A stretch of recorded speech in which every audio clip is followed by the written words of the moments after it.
samfundsfag, fordi at jeg synes, samfundsfag og engelsk er utrolig spændende fag. Og matematik, det skal man næsten bruge for at komme ind på alle uddannelser. Så det er næsten et must.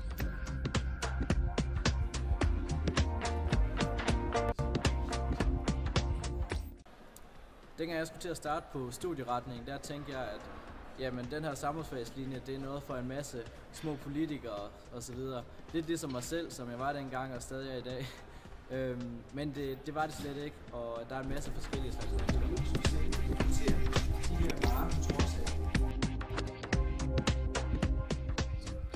Jamen, traditionelt er der et rigtig godt samvær i T-klasserne. Det er oftest ligeligt fordelt mellem drenge og piger, og vi er rigtig gode til at give en gas til festerne, som er nogle rigtig fede gymnasiefester. Derudover er der også en fest på tværs af årgangene med 1., 2., 3. T, hvor der bliver rystet godt sammen.